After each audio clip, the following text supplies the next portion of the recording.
Alright, good morning. My topic for today is global nutrition, but I'm going to start off first by making a couple assumptions about you guys and how you got here today. Maybe some of you drove, maybe some of you walked. I know I drove and parked right over there. But if you ever think about on a broader idea, how did you survive up to this point in your life? 18, 19, 20, however old he is, like, you're able to survive for a certain reason, right? You were born and then you were able to survive because your parents fed you, either breastfed you or formula, whatever it is, but you were able to consume food throughout your entire life, and you weren't hit by a car, you didn't fall off a bridge, maybe you fell off a building, doesn't matter, but you were able to survive. And I'm telling you guys today because in order to survive we need food, obviously, and throughout history and throughout the survival of humans on this planet, we've been able to adapt to many changes in our winter and the summer, changing seasons. And this is because of the food we consume and being able to produce the food, obviously. I bring this topic up today because not many of you here or even in the world are truly aware of what you're consuming in your body and the effects. I give you this statement because today I'll be contrasting and comparing U.S. nutrition to other countries around the world. That's not it. That's not it. There we go. Hold on. Alright. In my everyday work at a gym, I work with a lot of clients, and so they ask me a lot of questions about nutrition. What do I eat? What do I do? And so in order to give them the best information, I've done a lot of research and a lot of my own reading and personal experience. And so I'm practicing what I preach, obviously. Sorry, I'm relying on the paper a little too much. So yeah, like I said, I'm just going to be comparing the U.S. nutrition on a global level.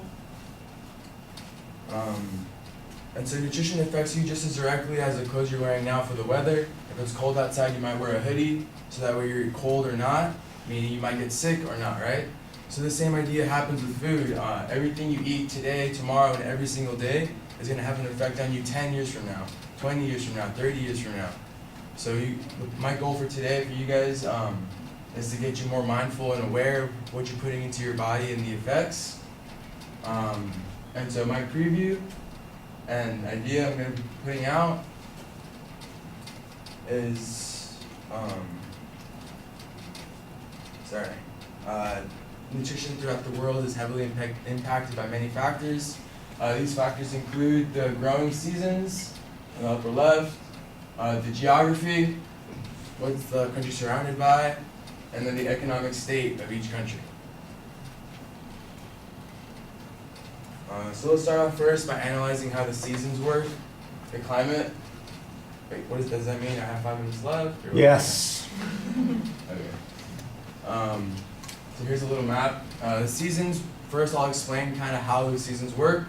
Growing season is explained, or is a term used to explain how many months you have to grow a particular food. In the U.S., it varies to 6 months. According to the Encyclopedia Britannica, the closer a country is to the equator, the more sunlight they'll have, so the more time they'll have to grow. The further away from the equator, meaning colder, higher altitude, they'll have less time. So this varies from 6 months up to just 1 to 2 months. The U.S. is very fortunate because throughout from California all the way to New York, we have varies in times. So Florida is one of the states that lasts all year long. So that means we're better suited to get more food throughout the whole year. And so, although this is true, we have more access to seasonally grown vegetables. Many of us are still choosing fast food. And according to, let's see right here, the National Center for Health Statistics, 1 in 3 adults consume fast food nearly every single day. And so the point in saying this is, although the growing seasons might affect you directly because you're able to go down to the street and buy whatever fast food you want, that farmer or husband or dad in China or whatever country is growing his food and producing his food to sell or to provide to his family, he gets affected by the dry seasons or maybe flooded lands.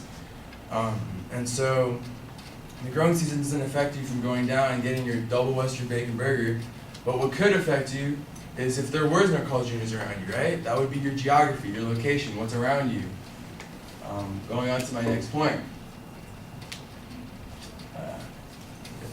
And then here you can see the seasons. In the U.S., it's dormant. Mexico, they start harvesting vegetables. So I don't want to list off all the countries there, but just to give you an idea. So the geography, what are they surrounded by? Are they big mountain ranges? Are they flatlands? Are they up in the mountains? Are they a coastal region, meaning they'll have more fish? And so, being in California, we have a very diverse state. You can go up an hour to go surfing, drive 2 or 3 hours to go snowboarding. You can go fishing or you can go hiking. It's a big, big range. This means that we were more susceptible to taking in influences.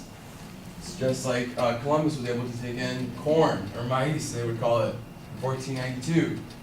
And then corn, according to Professor Louis Gerbetti of UC Davis, Americans consume nearly 50 pounds of corn products a year. While Australia, in comparison, only uses 6 to 7% of their corn products for export, while very small amounts for domestic use. What else? Let's see. So in contrast, say a country with big sloping mountain ranges, they might not be able to grow corn, but they'll use chickens instead because they're small animals, and so that means they'll have a leaner source of protein. And then they might have to use another source of smaller vegetables. If they're a coastal region, like Hawaii, Japan, they'll have a fattier source of protein, meaning fish,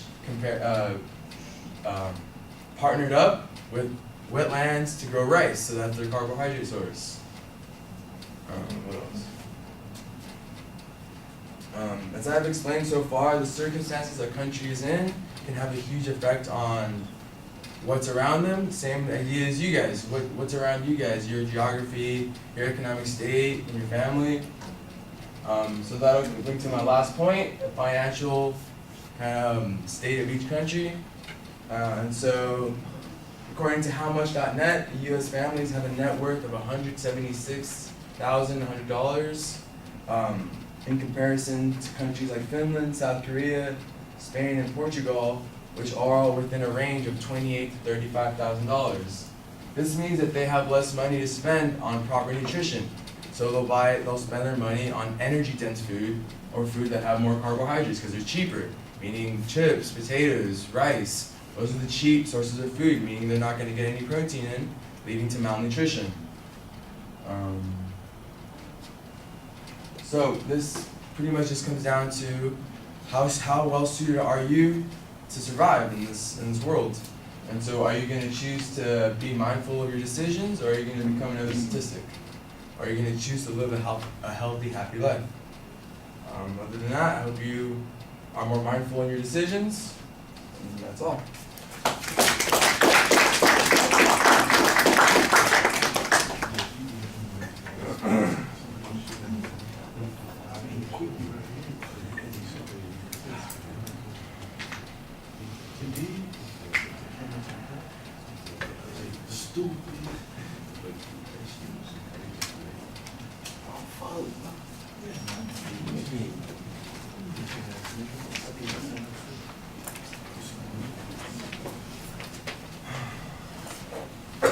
Here's one more excited page.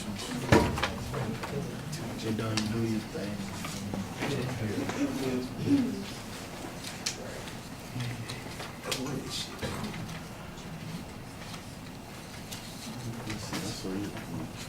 Did you do your works cited? Here you go, miss. Okay. And click on my works cited page. I didn't turn in.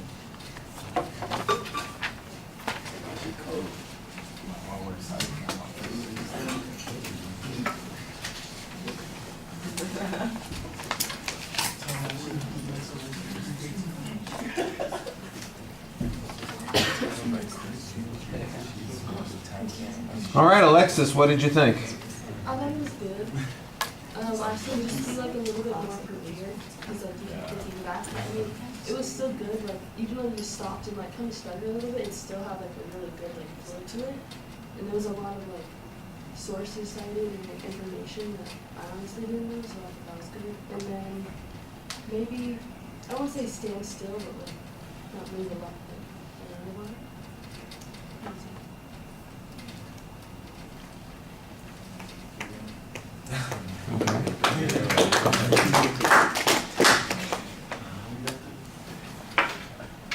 Okay, Mo, my topic is never a good way to start the attention device. So start with your information, your references to what we eat or something else. You kind of go off on some tangents. There's one point where you're talking about how we survive and our parents fed us, and maybe you fell off a building, and I'm going, where the hell are we going with all of this? And ultimately your speech, I think, is primarily focusing on why different kinds of foods are consumed in different parts of the world.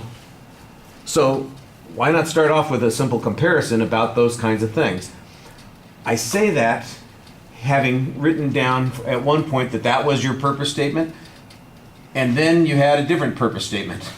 And then there was a third one. It sounded like you had three different purpose statements in the opening section of your speech, and I think it's reflected in the way the speech develops because you're constantly kind of going off on tangents on other things that you want to talk about, and you need to be a little bit more focused and stick to the original point.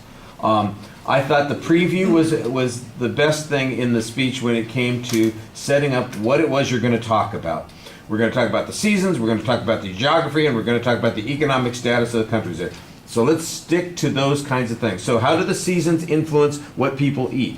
How does the geography influence what people grow and eat in the places that they are? And how does their economic status affect what they're able to purchase and eat? And if you had stuck to that, I think you'd be fine. But you, like I said, you seem to be going off on a lot of tangents here and there. Most of your slides have too much information on them. They are way too busy. There's some visual things there that might be worth looking into, but there's too much, and you don't have time to explain them. And a couple of them that are relatively simple, I'm not sure you got a grasp of. For instance, the one slide that you had that was like the white slide with the different countries on the planet. I'm going, as I looked at it, I'm going, okay, so this is winter growing season. And I don't think you realize that that's what it was talking about, because you say, so the U.S. is dormant, and I say, it's dormant in the winter. That's your seasonal reference there. So I can see that you had ideas there. It feels a little bit like you still have way too much stuff here. You need to edit things out, and you need to think about, what is my speech about? What is the point that I'm trying to make here? If you can get that focused, I think there's a solid speech in here somewhere, but you got to trim away a lot of things that are going on in the presentation, a lot of sidetrack issues. For example, there was one line where, they substitute chicken for corn, and I'm going, chicken for corn? That's going to be the most interesting tortilla I ever saw. I know that you're talking about maybe as a source of protein or something like that, but it was not clear, and it was just like, and there are a lot of places like that where those sorts of things get said. You do have a lot of references to material that you covered, plus, of course, you've got references on the slides also, but it's the same sort of thing. You're doing a little bit of a data dump, and you need to sort through the dump and pick out the things that are worth having. Not everything in the pile of stuff is worth spending some time on. I think I've mentioned it to a couple people already. You guys don't need a title card. That's what your introduction is supposed to do. It's supposed to be the title for your speech and lead us into the presentation. As a background thing, it's a little bit distracting. I do think that you're trying to engage the audience. I like that you're trying not to be too dependent on your notes. You do have to keep going over to your notes. That's a little bit distracting. It might be better for you to have a single card with your outline structure on it in your hand, so you don't have to keep going back over there to look at things. And if you need prompts on information, some of that can be in the visuals, so that you don't have to go someplace else to look. You just look over your shoulder and it's right there for you. As it is, I kind of understand what she's talking about. You look like you have nervous feet because you're going back and forth, when in truth, I think you are engaged with us. It doesn't really seem like it's an anxiety thing. I think it's mostly just uncertainty because you haven't got the material down yet, and that's something that you need to work on. All right, thank you.